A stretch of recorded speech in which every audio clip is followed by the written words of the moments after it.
Well, here we are again, Craig and Jane. Hello, good evening. And we're going to be talking tonight all about miracles. And it's a miracle we made it tonight. It was a bit like that. The miracle of managing to get on air on time. So, we're going to be talking all about miracles. We'd like to hear any things that you've had that you know about with miracles that have been interesting. You might have experienced something in your own life, maybe. Maybe something has come, miraculous healings happen, miraculous things happen, miraculous coincidences, all sorts of things we can talk about tonight. We're going to talk about some of the sort of well-known miracles in the world, some of our own personal experiences as well, Jane, aren't we? Yes. And and we're all ready to go. Yeah. So, welcome to the Craig and Jane Show.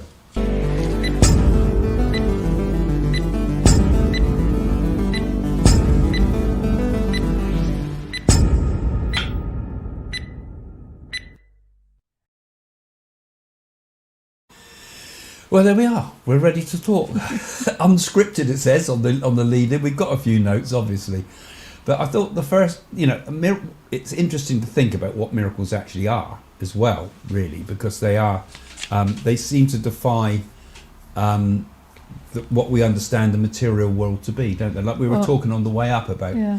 Do you think miracles are supernatural? Well, that's what I say. Then are they? And, we were talking about strange, weird coincidences that happen, synchronicities. And I suppose in a way they're kind of a bit miraculous, aren't they, really? Because it kind of makes you think that the world's not quite what you think it is. And you often feel that maybe we think the material world is what it is, don't we? But maybe all sorts of unusual things are possible, And when you sort of we were talking about the quantum world and things like that. You look at this other world of the quantum and all sorts of things, all the impossible becomes true all the time. So I thought one of the ones I thought we could kick off with, Jane, is St. Francis of Assisi, because we're both like St. Francis. We actually went there, didn't we? Went into St. Francis Church. It was an amazing place, wasn't it? It's got a lovely energy. It's a special place that you're going into a place and it feels you're at home immediately. Do you remember it was on? There was the sort of church at the bottom, wasn't there? There's with the little tiny church inside. The small original church is in where the large church is. It's really big, and we had the opportunity to go and see where Sir Francis slept under an altar. If you remember, it was under an altar, and I believe he had some form of a plague or something like that. And there was a nun. Her name was Sister Claire, and her hair still remains by the altar underneath, and she was very dedicated to him and gave her life to him. And I think what I found amazing, and I think you did, Craig, there was a crucifix where Jesus was, and there was two beautiful doves, and there was a rose tree growing under it. And I happened to say to the guide, because he had stigmata, I said, those doves, were their wings clipped? And he said, Signorita, for goodness sake, what are you talking about? Like that. It was quite funny. We had a guide and I thought he was a historian, and the first thing he said to us, are you Catholics? No. Okay, can I speak freely? And he'd tell you all the things all behind what happened there, and what was the real stories and what weren't. And he was a bit sceptical, but it was also an amazing place with energy. And of course, St. Francis was one of the first people to really sort of he was a rich man who took a vow of poverty, didn't he? Yes. And he lived in absolute poverty. He gave up all the material. It's a bit like the story of the Buddha, really. And he also said, he imitated Christ. He started this idea that, you do what would Christ have done. So he did, and he was the first, like you said, to have the stigmata. I remember my mum looking at that stigmata, wasn't it? Where all the people are looking in awe. What did they have there? They had the hands or something. They had the prints of the hands with the blood coming out. And first thing, Craig's mother said, I bet he done that on purpose to get people to follow him. And people standing were absolutely mortified. I know. All these devout people, devout Catholics with us. And I think, oh, goodness sake. And she did the same thing in the Buddhist monasteries. And everywhere we'd taken her around. We took her all over the world, and all the sacred places. But I said the worst things on earth. You have to shake these fortune-telling sticks, and these Buddhists read these sticks. And she didn't like what he told her, so she wanted another go to try and get number one. He said, no. Yeah. I don't like that oracle. I want a new one. Yeah. But St. Francis, he had loads of miracles associated with him. I mean, obviously the stigmata, that was the most famous one. And of course, he's associated with all the idea of the love of animals and things like that. There was a story about St. Francis. Actually, he was telling a story to all these doves, and they all sat and listened till you finished the story. That was it. The doves were supposed to come and just listen. And my mum would have said, "Oh, you put some seed down for them." But it was taken as a miraculous thing. He did have a number of others. There was one where he tamed a wolf, the wolf of Gubbio. Yes. And that wolf was threatening the village and so forth. And he went up and tamed the wolf and told him not to cause trouble to the townspeople. So that was one of the ones he was famous for. Preaching to the birds, like you said. And when we bought that little thing of St. Francis with the birds, didn't we? We put it up in the garden. We suddenly had loads of wildlife, didn't we? Yeah, we did. As soon as we put it on. And ever since, we've had doves that have had all their babies there. Every year. Every year, you think about it. Yeah, our gardens are only a little garden in a normal suburban sort of place, but we've had deer in there, we've had hedgehogs, we've had squirrels. 2 squirrels come, and I think ever since we put that little St. Francis picture up there. But he had many miracles healing the sick, is another thing that St. Francis did. And the miracle of the birds, and the picture on the screen at the moment is that one of those beautiful pictures, I think by Giotto, wasn't it, that one? Mm-hmm. I think that was up in the Giotto pictures in at Assisi are absolutely astonishing pictures, considering they're very, very early in the Renaissance. And I remember they had one of the pictures of St. Francis, and they just built the church in such a way that at a certain time of day, the light from the window above would come down like a spotlight, and you see this beautiful Giotto picture lit up like with the spotlight. And it's, of course, we used to spotlights now, but it was absolutely beautiful. And the other thing, I remember his floating crucifix was another thing, a miracle of his, while praying before a crucifix. It's at the Church of San Domenico, Damiano rather. Damiano. Yeah. He heard Christ speak to him from the cross, telling him to rebuild my church. Mm. And the thing I like about St. Francis is that he really did rebuild the church, because the Pope had to kneel to him in the end, because that's the power that he had as a personality, because he was so strong, and he did reform the church. He got a lot of the corruption out of the church. And of course, a lot of the churches in Italy, what we saw, were 500. Yeah, okay, that's interesting too. St. Francis Xavier Body has 500 years old, still on the church in Goa. Yeah, okay. Yeah, but so many interesting stories surrounding him, and of course, I think one of the most a lot of the churches we've seen when we go to Italy, because we've been to Rome and Italy just recently, are St. Francis churches. Yes. And we went to a really, really odd one. Now we went. You did. Yeah, I went to. You didn't come up there. It was cool. I was outside, and I had a miracle that happened to me. Yeah, it's called the Capuchin's crypt. Right now, this is like a catacomb. It's underneath the church, but you go through. It's more like an ossuary, I think you would call it, really, because it's a place made of bones. Oddities. And we took the kids in there. We didn't tell them what we were going into. This was a St. Francis type order, but what they did, they made the crypt all out of 3,000 bodies were used to make what you're going to see now. We couldn't film everything, but we could film. We sneaked a little bit of camera through it, and I'll just let you see the clip now. If Matt's got time, he can just pop it up on the screen for us, hopefully.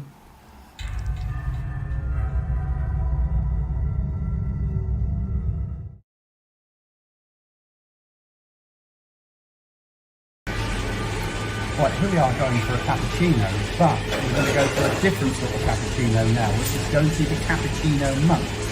They built an ossuary, I suppose it's called, where they bury the bones, and they made this catacomb just of all the bones from 3,000 odd monks. So we're going to go there, and it's called the Cappuccino Monastery. So yes, cappuccinos, although I don't think it's quite the sort of cappuccino that most people would expect. And now we're going to the catacombs. So this should be interesting.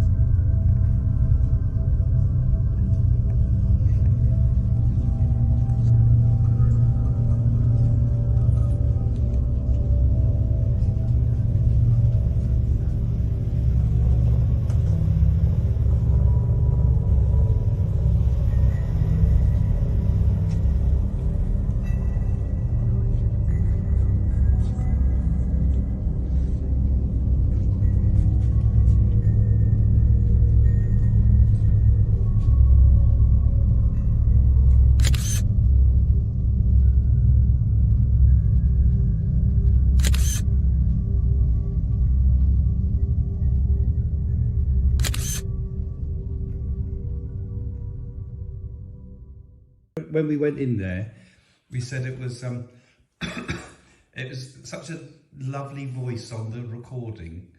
To something so sinister. When I was here, it was so. What was he saying? When I went in to go and see the priests that are in their robes and it's just their remains left, there's like a jolly voice on the audio, and the bloke was saying, "Oh, it's just so beautiful how they can interpret death as it's beautiful." That's right. Death is a transition and nothing to be feared. Yeah, it was really peculiar, and it's really sinister things. It's people's jaws and things made out of like to make light shades and lamps and chandeliers and things. And I'm just thinking they've had to pull that jaw piece off someone's skull. And I just think, oh, it has to be something really odd, doesn't it? Yeah, and how do they strip the flesh off the bone?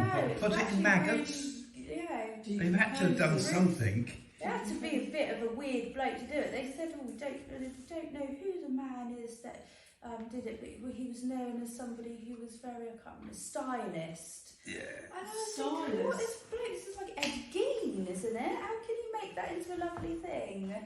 Yeah, it was something like it was like something out of it was like something out of Belson, wasn't it? Really, yeah. You know, how do you strip the bone? It was done like real odd, and some of the priests were even mummified still, weren't they? And tiny. It even looked like there were children bones in there. It looks like someone. When you look at it up close. But they did a second lot. That whole lot of Cappuccino monks, or whatever they're called, also did another lot down in Palmaro, didn't they? In Sicily. You know the one. That over me.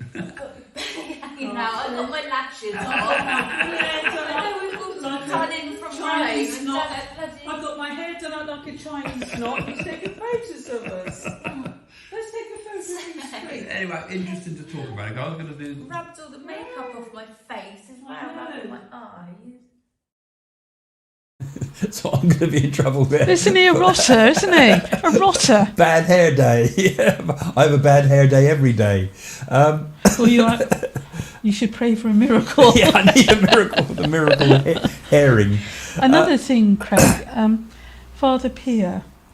Now, he performed miracles, didn't he? I'm a follower of his. I find him absolutely fascinating. Yeah. He was another interesting Catholic, of St. Franciscan. Italian. Franciscan order again. So a lot of the miracles seem to come around the Franciscan order. But I thought that place was absolutely mind-boggling. We took my grandson there. You saw Damien there, our grandson, and my daughter there, Danielle talking, and also flashing the background of Willow. We took them all in, you know, and we're sort of... didn't tell them what we're letting them in for. But I seeing all that, I keep thinking, all those souls, they've been spirit. Well, what must they think? How would you like to be turned into a chandelier with all skulls? All sorts of weird creepy stuff, tables and everything that was amongst all that, all sorts of day-to-day utilities. And there's actually got the monks hung up with robes on. Yeah, still. And some things just made out of finger bones. Another thing all just made out of thigh bones. And like I said on there, how did they get the flesh off the bones? And there was 3,000 of these monks did that. You know, they gave their dead bodies to be part of that at the end. Particularly with the idea of resurrection and so forth. It seems an odd thing to do. It would be interesting what the souls of the bodies and the bones feel about the remains being on display after such a long time. Yeah. I mean, there was it was a church. You had to take your hat off when you go in there because you're in a church and everything, and you go through a little museum thing before you go through it that tells you all about it, and then you go into that shocking sort of place. And I thought that there's other ones. I think there's 2 more around in Italy like that. But there's a lot of strange things like this in Italy. There's that other one in Naples where the blood congeals once a year at a certain time, and it goes from solid blood into liquid blood. At certain times. There's all sorts of unusual, miraculous things in the churches. But also, there's a crying Madonna as well that sheds a tear of blood. Yeah, there's a number of churches which would be interesting to explore if we're allowed. You weren't supposed to really film that, so we took a little bit of guerrilla filming there so we could show it to you, and I put a few still pictures up to sort of fill it out a bit for you. But it was it was quite an experience, that play. It'd be nice to have spent some time there. And would you like to have your talked supper about in it there? and see what we could fill. Well, they used to have their suppers down in the catacombs. The catacombs were a place people used to go and eat with the dead. It was in the Roman times. It was considered the thing to do. But so that's what. And we're kind of going off a bit from miracles again. So we'll come back again to the miracle ideas. I mean, another one that I think's been important to you and me in our life really is the Guru Satya Sai Baba, which I know a number of people that follow the channel have also been very interested in. Satya Sai Baba. He's an amazing looking guy. He looks a bit like Jimi Hendrix, doesn't he? And the strange thing is, the first time you see him, for example, in ordinary people's lives, miraculous things happen. And the number of miracles that have happened around him, such as that vibhuti there, which is forming on a photograph of him in this particular picture. I've spoken to lots and lots of people where vibhuti has formed on photographs. And some we've been a bit suspicious of too, haven't we? He actually saw Swami materialise or levitate a ring going just about his finger. Do you remember he told you? Well, one of our friends saw a ring materialise in the air above his hand, and then it fell into his hand and he handed it to someone. And he said, this is an absolute miracle. It was absolutely mind-blowing. But he used to sort of play all sorts of tricks upon people, because then he turned round and the person on behind him who hadn't seen the materialisation, he turned round and that guy was a skeptic and he goes like this and hooks one out of his arm and hands it like that. An obvious fake trick. And yet the other guy had just seen it materialise in the air in front of his eyes. And he said, why is it he does that? A miracle for me, and yet palms something for someone else. So it leaves people in an absolute baffled state, because you think, you've got to trust your own experience. And yet your own experience, is determined upon where you are with it, Well, look I how think that does apply to me. People miracles. travel all the way to Lourdes, don't they? And there's one case of a lady, she lost her sight and she wanted to go and pray for a miracle. And the next day, her sight came back fully. That's a miracle. Lourdes, they've got there all lined up. That would be a good place to go and do a video. Someone wanted to sponsor us. Going down a video down there. They've got all the crutches lined up. They've got a room full of crutches and things like that where people have alleged that they've been cured. And a lot of this, some of this might be a placebo effect. Some of it might be just talking yourself into being well again, which I think we can do.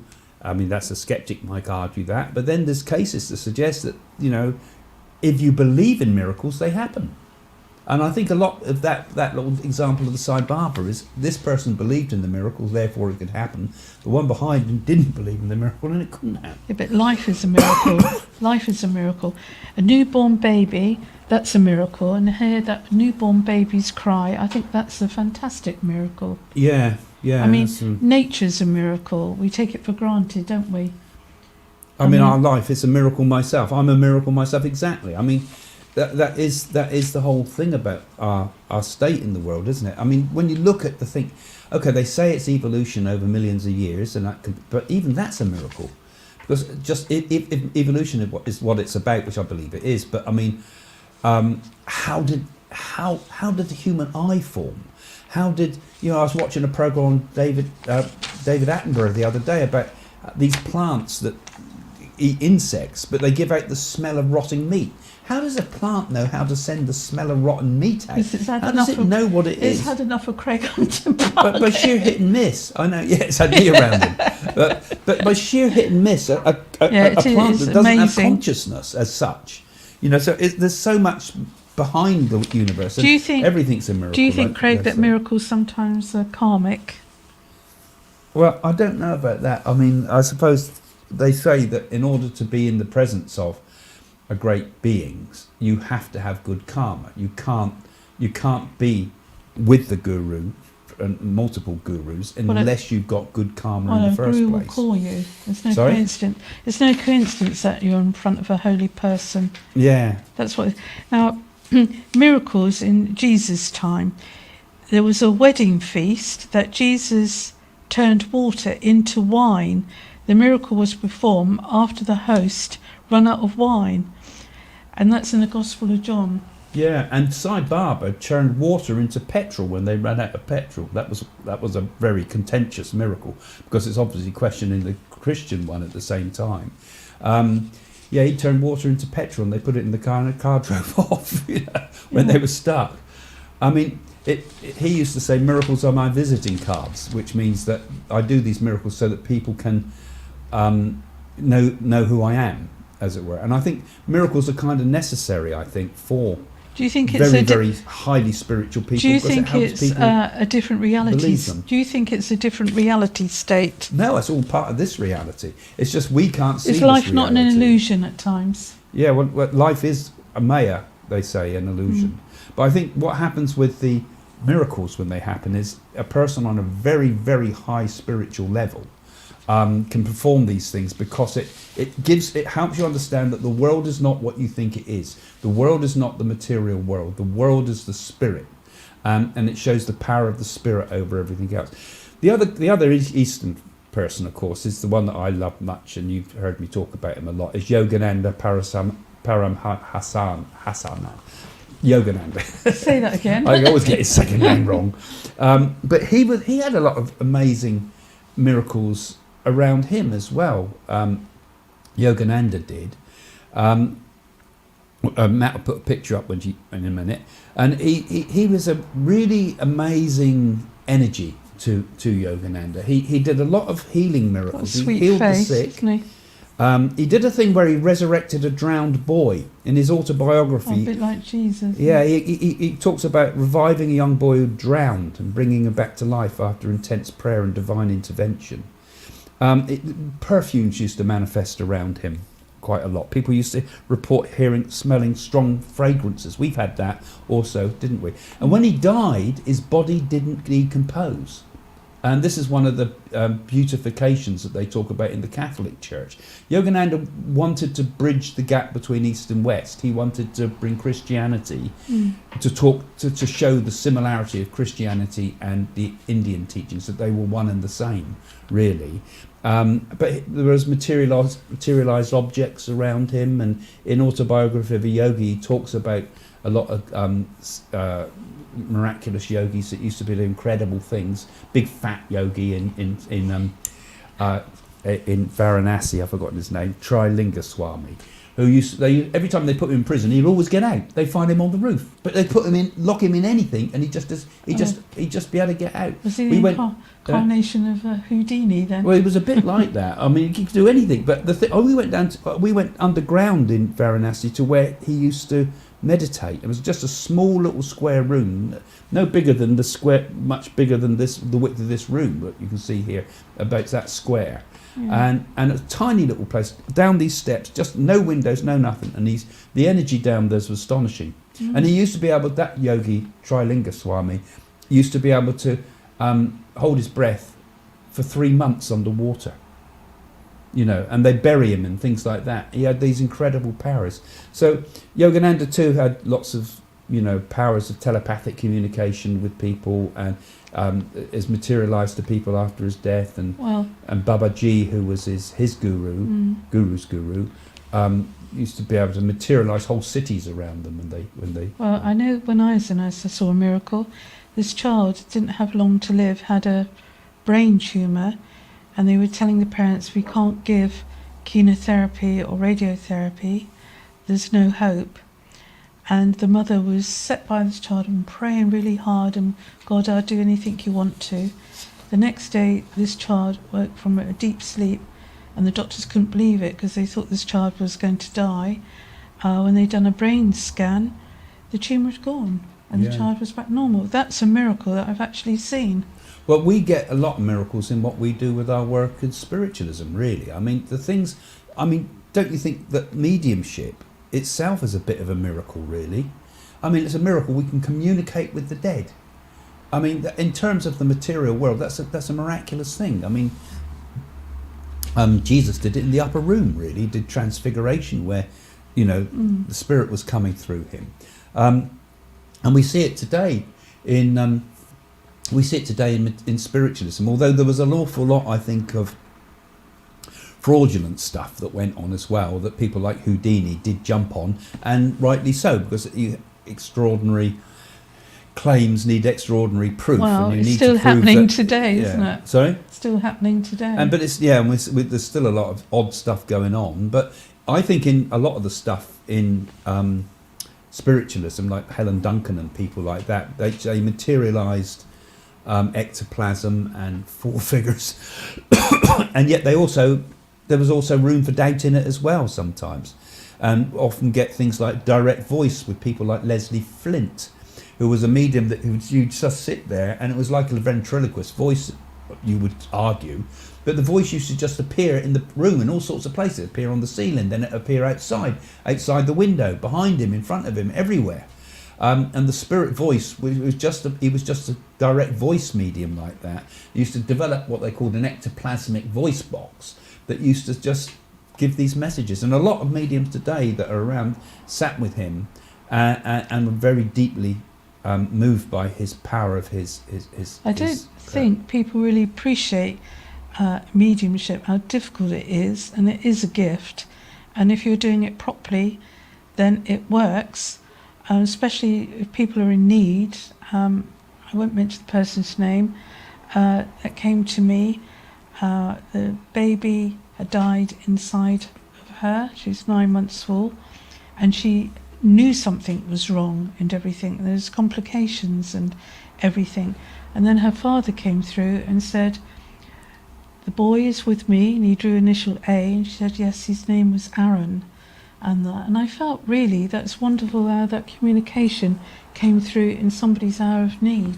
I was interesting what Agility Bits put up I a saw minute ago that. too about Billy Graham. Yes. I mean, he was an interesting character too. Actually, I mean, I'm not all for the only thing I don't like about Christian type stuff is when you say it's the only way to God. That's where it goes wrong. But I'm sure that people like Billy Graham can develop enormous energy sometimes, and a lot of these the speakers in America who are called enigmatic speakers do have a lot of psychic powers, but they're scared to say it. I've actually had some of them sit with me privately for private tuition. Oh yes, I know you're talking about. But who were able to, who wanted to know about these things and what happened, how to prophesy, how to connect with the spirit. Well, they're completely open to it. In many ways, and the power was coming through them. They were using it with the power of the Christ energy, which I think is nothing wrong with that. Christ consciousness, and it's energy. amazing that what can happen through healing through the power of faith and belief. And of course, in spiritualism too, we've seen things like levitation, haven't we? And we've seen spirit photography. We've seen healing through spirit guides. All sorts of things that have happened. A family religious person went to the New York City. To the place where an Orthodox rabbi prayed for people. The lump on his forehead disappeared 2 weeks after yes, his I prayer, believe in all that with too. no physical treatment. Yeah. It doesn't matter what religion you are, as long as you're a good person and you've got good values, that's all that matters. Well, I think, when I went, for example, and you read that, I think about when I was in Israel for all that earlier part of my life when I was on the kibbutz and things like that.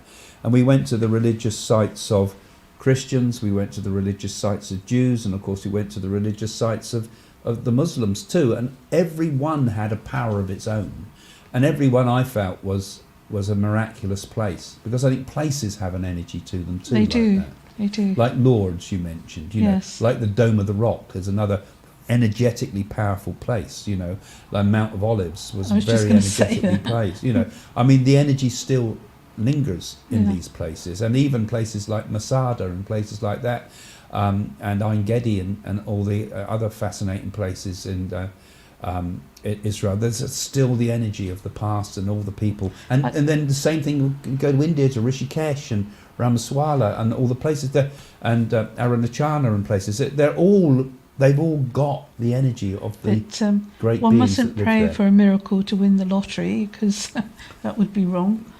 Well, yeah, that's what people want. But a main thing people like from miracles is healing, isn't it? Because that's when Yes. people turn to the miraculous. When Dr. God fails, they turn to Dr. God. Dr. Man fails, they turn to Dr. God. Well, I've already answered that, Ellen, I'm looking about for evidence of yes. reported miracles in the UK. Miracles tend to be attributed to Not saints, all but saints. surely many miracles every day, not just religious. So It's that's true, isn't that's it? very I do true. agree. There's Well, miracles like when I happen all said the when I was a time. nurse, that little boy, Yeah. and he came through it, and the mother was by his side praying and saying to God, "I'll do anything, you can take my life," and everything like that. And it was quite moving, because you felt emotionally, you know, and I remember saying, "Oh, please let this child live," and that child came through that and had a big brain tumour. And, you know, it was amazing, really, how that child came through it. Yeah, I think it's a lot to do with, you know, they talk about the placebo effect. But when you think about it, that is really the power of faith, you could also call it, couldn't you? Because they don't know how the placebo effects works. Like you can give someone a sugar pill and tell them it'll make them better, and they become better because they believe in it.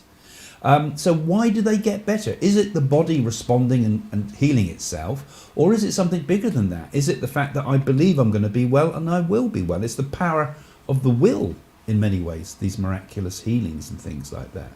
You know, I mean, there's so many, the whole concept of the idea of the placebo is interesting because it suggests to us that we're capable of being miraculous beings, of being able to heal ourselves.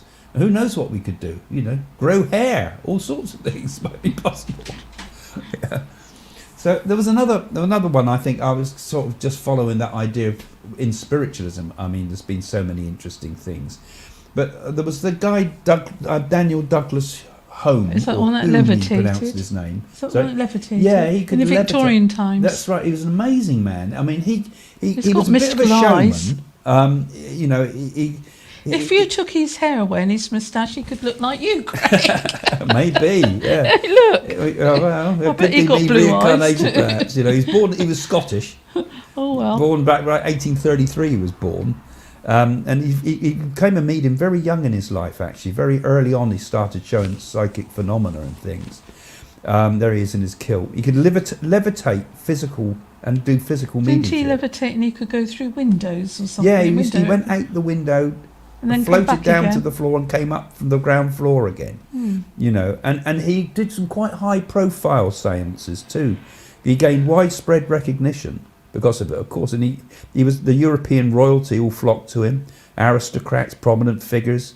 Napoleon III came to see him, Tsar Alexander II, and of course Arthur Conan Doyle was also very, very interested in his work and completely changed Arthur Conan Doyle's mind. And of course, I can't remember the name, the scientist Crookes also William investigated Crookes. it. Yeah, Crookes. William Crookes. Crookes investigated him. He was, and so he had skeptical minds. He had religious people. He had the royalty of Europe all come to see him, and he was. And Houdini again. I think Houdini was another one that tried to sort of prove him wrong. But and when you look at, if you look on Wikipedia, you can see that the rationalists have got on there again and putting all their stuff on. But I remember that some of the books you read about him, like Colin Wilson's spoken about him and people like that, he wasn't really debunked at all in his life.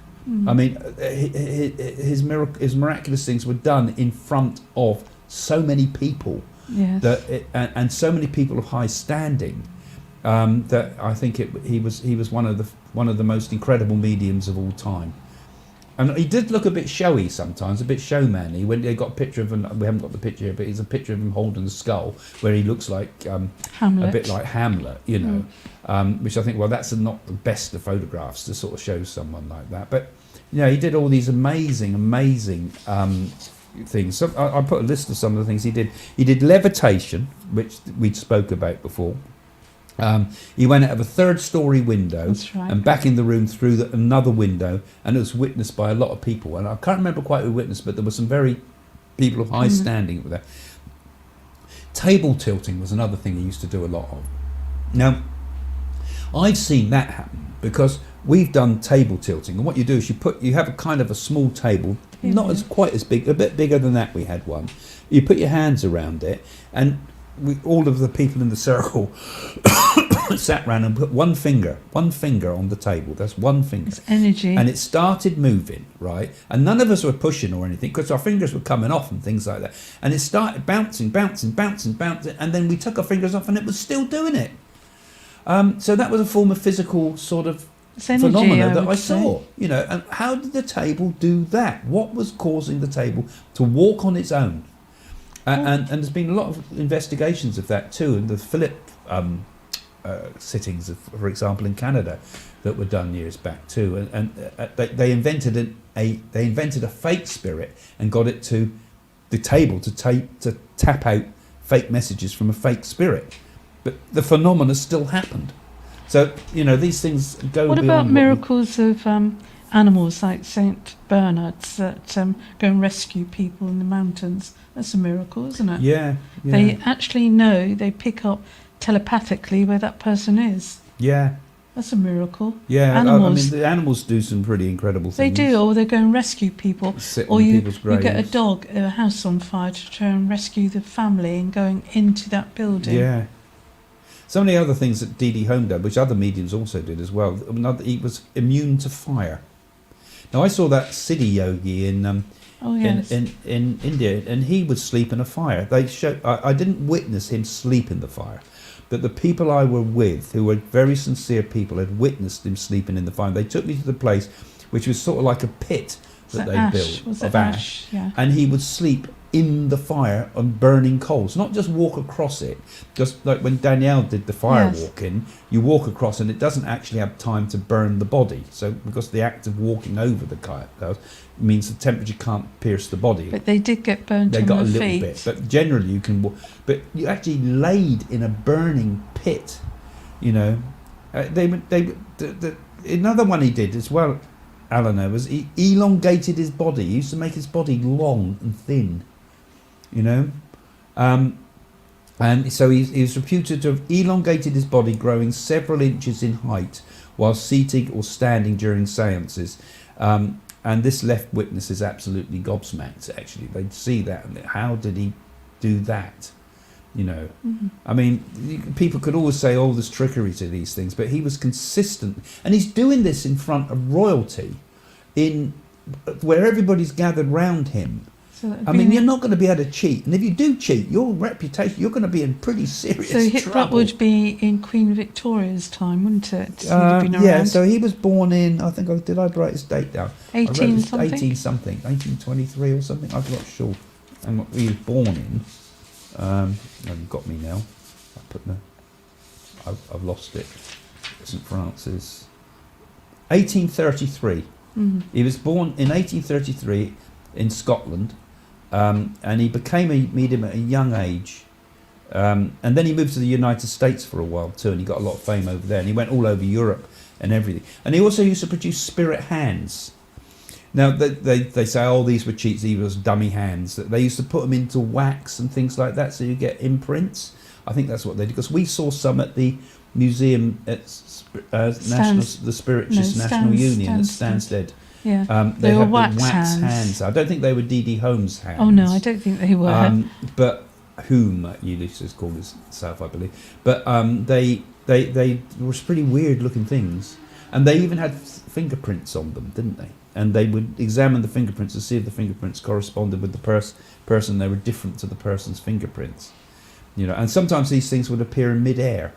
Materialized hands in mid-air. So sounds like the Addams Family, doesn't it, with hand going along, like that, But it's a materialized hands, and then it would just disappear. And this also happened in my time and your time, didn't it? With Gordon Higginson, was a materialization medium in Stansted Hall, And although I never witnessed his materializations, which is a great sadness, but Vi Kipling, who was a great close friend of me, watched her mother materialize, and she said, I can recognize my mother when I see her. This is not some fraud. This is my mother's face that was there in front of me, she said to me. Now, I knew Vi Kipling very, very well, and she saw her mother's face materialize. Yes, because in the room, solid, physical and then medium disappeared into smoke, she said. Physical mediumship, you're not meant to touch them, because from the solar plexus here, you have ectoplasm, and they build up, and you can actually put your hand through it, and it's got like a snotty smell. But there's so many that saying they're physical mediums and having to do it in the dark, but to my knowledge they're not meant to be under anything electrical or jewellery or anything like that. Yeah, unfortunately there's a lot of cheats around, and there's a lot of cheats around in every field, unfortunately. With physical mediumship, Quite rare. you're going to get some that cheat it, and of course it discredits everything when you get, a famous medium who cheats, like all that stuff that happened with Lincoln and all that really upset people, didn't it, in the spiritualist movement. So Nina's saying, for places supposed to bring miracles, I've noticed it is often in connection with water, such as in Lourdes. In Brittany there are lots of miraculous springs. Yes, well, because spirit, water, because you've got the elements earth, air and fire and water, and that's absolutely right. The holy springs, when you think about the a lot of the old sites that the churches were built on, and it comes to mind particularly Bath, the church, they were built on old Roman miracle sites of the water, because it must have been, people must have looked at water and thought, this is miraculous, what's coming out from nowhere, it's coming out of the ground. It must have been an odd thing to see a spring, when you don't know about there's one, these isn't things. there, at Montifont, just down the road. We did a little trip there, didn't we? We did a little video on that. And there were that monks. was a healing spring. It's always again. where it's religious people too, and monks, if you notice. Yeah, well, the religious they were springs monks. were sacred places, but they had a special energy to And them. healing water at Glastonbury. Yeah, Wales. there's sacred springs there as well. And you think about all around the world, there's sacred springs. There's lots of sacred springs in India, and they're not far and from in Israel again. They're not far from ley lines as well. Well, and it makes you wonder. A lot of people say that the ley lines are built on underground water, underground rivers that are low below the ground and where certain points cross. And we haven't got proof of that. We don't know what's under. We don't know what the river network under the ground is, because there's lots of, water under the soil.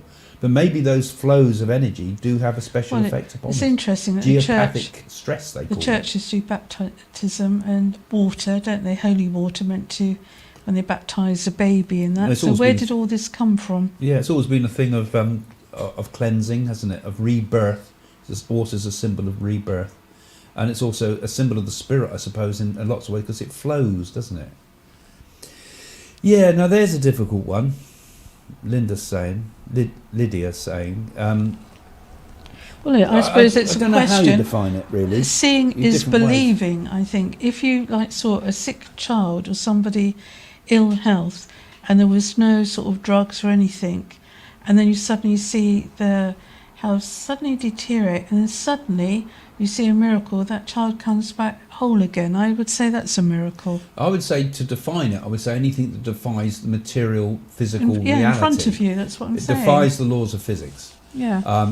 That you could say is miraculous. I mean, you could look into the quantum world and say that's miraculous, but it's not strictly, because that's still within the laws of trying to understand it with science. I think I would say anything that goes beyond what we can possibly conceive of science and things like that, doesn't it? As I say, life is a miracle, isn't it? And of course, the Catholic Church has a very strict criteria for saying what is a miracle. About to make someone a saint, they've got to have a certain number of miracles, their body's not to decompose, and things like this. So I don't know the full list of those things, but yeah, there's definitely that. So keep your questions coming in, guys, and while we got your attention, don't forget to become a patron to help us keep this channel buzzing and alive, and give us a chance to also be able to do this type of work, because the more you support the channel, the more it gives us the opportunity to be able to be here and do this. I mean, obviously we would do this if we could all the time anyway, but your support helps us to to do this. And there's a lot going on soon in the patrons, because I've started to sort of redo a few things in the patron pages particularly. And you can also become, you can become a YouTube follower too, which also helps the channel, and you get extra videos and things. But in the patron things, I'm starting to put sort of like today I put a little meditation video up for people. I put the 3, you can get the 3, you can get Mystic Journey to India, the 3-part version of it, the 3-hour version of it, which I think you'd enjoy as well. And I'm going to be putting lots of teachings up nowadays too. So I'm going to start teaching you things like psychometry through it. I'm going to give you a whole, how to read the aura and all the sort of the things I've learnt over the years, and plus some discourses and chats. And also we do Zoom meetings where the next Coffee with Craig is also being done with both the patrons and the people from the YouTube channel members. So there's a lot of benefits from it, and it gives me a chance to sort of teach things that I wouldn't normally put on the main channel, because the channel's become much more about conversations about the world and things like that. But the teachings and things you can get all through both the patrons and the membership area. So go and have a look in the description. And there's a lot. We're going to be putting a lot of work into that over the coming months. Also on my channel, Medium Jane Hamilton Parker, I've done a discussion about miracles, which I did today. Oh yeah, I haven't even watched that yet, and that's also in the description. That's a miracle. Yeah, that's a miracle. You actually got another video out at the right time. But they're good. Jane's talks a completely different tone. So go and have a look at Jane's channel on the again on the links below, because we've got multiple channels, and that'll give you a chance to sort of hear Jane, and also subscribe to hers when you go there too. And always with all these videos, always give us a thumbs up, please, guys. I know a lot of you come regularly, but if you always give us a thumbs up, it helps that dreaded algorithm to push the video up so other people see it, and that helps us a great deal. It's an easy thing to do. Thumbs up, and it helps us push forward our ideas and share ideas with you and make this possible. Actually, Craig, it might be a good thing if we did go around the different churches around the world and different things. I think I wanted to go to Paris, actually, especially the cemeteries. There was a man called Mr. Pigeon, and he had a grave with a full king-size bed with his wife laying in it. He's up, look at notes, and they had a plant pot with a living plant, and then actually a light that comes from the grave. I'd love to go and see all those different things. Also in Highgate here up in London, that's the Jewish one. We ought to do some of those. I don't know what the restrictions are for being able to film around, but it'd be quite fun to see what we could pick. I'd like to also go to Fontainebleau too, see Gurdjieff's grave. Yeah. Phil was telling me about I think that. I'd like to do a ghost hunt in a graveyard. Well, I don't know whether that's quite. You should be doing that, but I think there's some interesting. Why not? There's some interesting graves of the famous people. Well, I think it's very interesting. Particularly I like in Paris. people's sense of humour. Keep your questions coming, guys. People's sense of humour, what they have on their graves and things. It's interesting. You don't have to keep entirely to miracles as a topic, but anything that interests you, you're welcome to put questions in. About human combustion, we should do that. Yeah. I haven't read any of Ingo Swan's books, but he was an amazing painter as much as a writer, actually. And he was very much involved in the remote viewing experiments. A very interesting person. No, I've never thought to read his books, actually. Good one, Leah. I'm always open to new ideas with books. I always try, again, that's something I've been doing on the Patron and pages, and that trying to, books I've read, I've been reading, and I talk about some of the things. But I'll have a look at that one. That's a good idea. He was an interesting man. Yeah. And Lethbridge is another one I've been meaning to read, from the one that did all the dowsing. I mean, the list can go on and on about the number of people out there that's worth a read. And what was the Swan on a Black Sea was another good one. I was from the spiritualist traditions, and Raymond would be another book I haven't read as well, which I would like to read. Going off topic, Craig and Jane, does our frequency and vibration dictate where we end up when we pass away? Do we have to pay back our karma before we reunite with loved ones? Well, I think you do, because if you haven't learnt your lessons, you come back again, don't you? Well, I think you're right, because of frequency and vibration, each of us, I suppose, has a certain resonance to us, don't we? I always think when we and I suppose I'm talking about the spirit body or the causal body here. I mean, when Jane and I communicate with the spirit world, we have to raise our vibration. We have to get into a state of meditation. It's hard to do mediumship if you're in a bad mood, for example. You have to sit down, quieten down, and you have to let your brain sort of raise its vibration. You can feel your brain working on a different level. Maybe it's working on alpha waves instead of beta waves or something. But your vibration raises. And the spirit world to communicate with us have to kind of lower their vibration to connect with us because they're already on a higher vibration rate. So they say that the spirit world is similar to this plane, but they talk about higher vibration.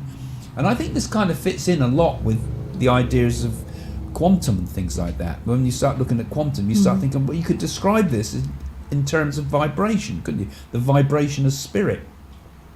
So yes, and I suppose the higher the vibration a person has, the higher they climb in a way. It's not quite like that. It's not like it's a different reality state. But I mean, the reality you enter would be determined by your vibration. And the same thing happens here and now in this world.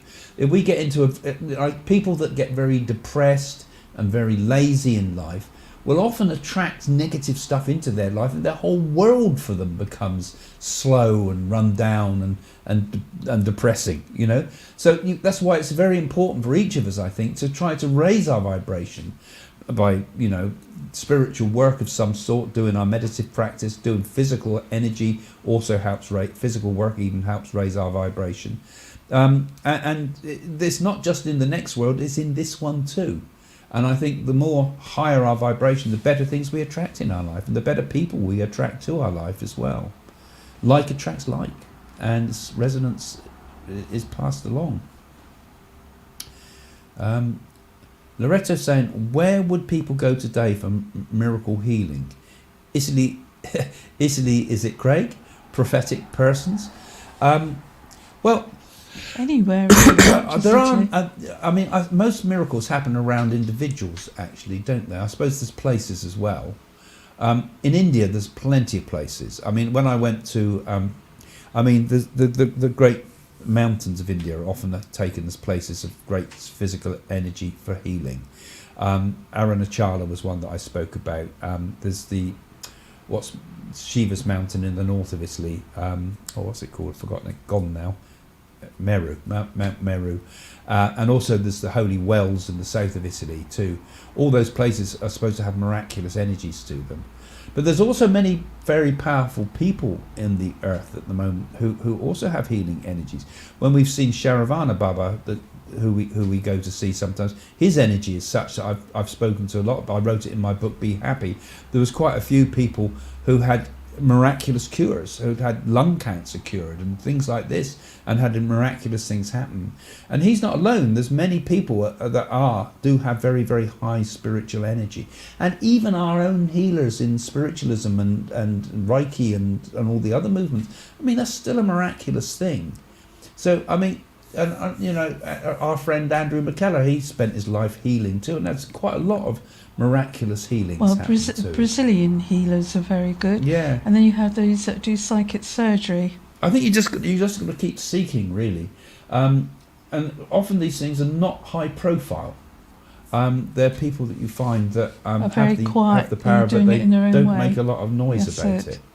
Yeah. I'm going to India soon and hoping to visit Varanasi. It's a lovely, fascinating place. It's a hard call, though, I tell you.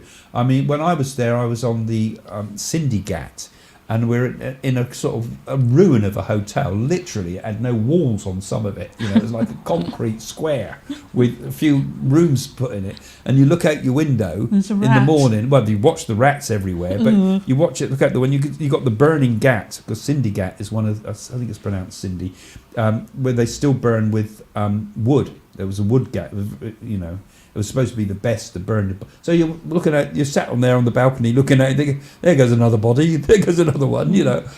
And on the other side, when you look at the other side of the hotel, they had a great mound of cow dung, which they were making vibhuti out of, or pats of it. Maybe they were for burning on the funeral pyres.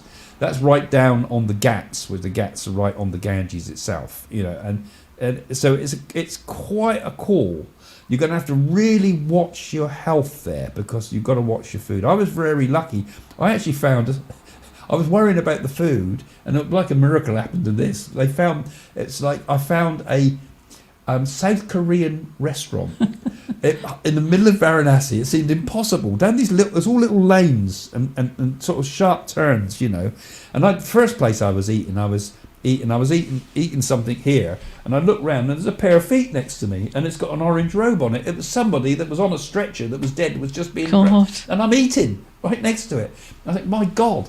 But I found a good South Korean restaurant, and it was Is that the one with the microwave oven? Spotless. Sorry? Is that the one with the microwave oven? No, that's another. That was in Morocco, that was. Hippie snacks. Microwave food, our speciality.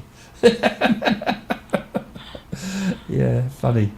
But India's a fabulous place, but it's a pretty hard call for everybody, I think. When you really go right down to the, you know, Varanasi at night, and Varanasi from the river, if you go on the riverboat, you know, the rowing boats on Varanasi, and you come across and you can hear all the chants to Shiva being chanted out over. Magical. It is terrifying and magical at the same time, because it brings you close to the concept of death, you know. Like Varanasi has things like the dying rooms, where people just go to die. You know, horrific place on one level, but highly spiritual place on another. You know, it brings you face to face with your mortality, I think, Varanasi. And also, if you go to Varanasi, you need to also go to the Buddha's deer park there too, the places where the Buddha became enlightened, and gave his first, I don't know if his enlightenment happened there, but yes, it would have been, because that's where he gave his first discourse and talked about the Noble Truths. So an incredible place. Do they so many celebrate things Shivarati there? Oh yeah, well yes, of course they would do. Yeah, but India is a place where it's still got a miraculous energy there, and there's so much hidden away. I mean, there's modern India, which is a completely different world. You can go there as a tourist, or you can go as a pilgrim. But if you go as a pilgrim, you unearth incredible things. So that for me is another place of miracles, where miracles take place. It's another place of great energy. And I think we're coming to the end of the show. Yes, and my miracles happen for you, Craig, in the kitchen, don't they, every day? Yes, the miracle of food. Yes, multiplication of food. Yeah. Anyway, thanks again for joining us, guys. Don't forget don't forget to give us that thumbs up. Don't forget to have a look in the description. Go and have a look in a minute at Jane's video that we talked about. There you can find the link to Jane's site. And think about becoming a patron or becoming a member of the site. It'd be really great if you could. Okay, we'll see you soon. Good night. Bye for now. Have a peaceful weekend. Yes, and my idea is to have certain very highly spiritual people that will come into these centres, and it'd be like nothing's been done before, and it'd be quite unique, quite beautiful, and like Craig says, it'd be done on, I will want to do it on a high spec, so it's really lovely that people have something to look forward to. And you don't have to be any particular religion. The religion I believe in is love all, serve all. Yeah, and we've already got a number of people that have expressed an interest in trying to help us. And if those people can start, you know, if you start getting inspired by the shows that you watch every week here and start thinking a bit bigger picture, we can do something between us. It's not about me and Jane. It's about all of us. It's about all of us in these really dark times, because those that have come to the show know that with what we're trying to do, we're trying to raise enough funds first to keep this studio going, because this is all coming from the patrons. This is all your donations that's helping us to keep this studio going. And if you like the show, you give a little donation. And also, we're trying to take it to the next stage. We're trying to become a full spiritual centre. I have a dream, for example, Craig, just an example, of having like a meditation room, and in the centre of the meditation room, a beautiful crystal fountain with cushions around, and possibly lovely Indian music and lovely night lights, so it gets us all into a deep meditative state and be very beautiful. And then the next room, Craig and I can demonstrate, and perhaps another room where I have healers in that can help people. And another room, obviously, we'd like to feed people as well, and make it really, really beautiful. That's my vision, Craig.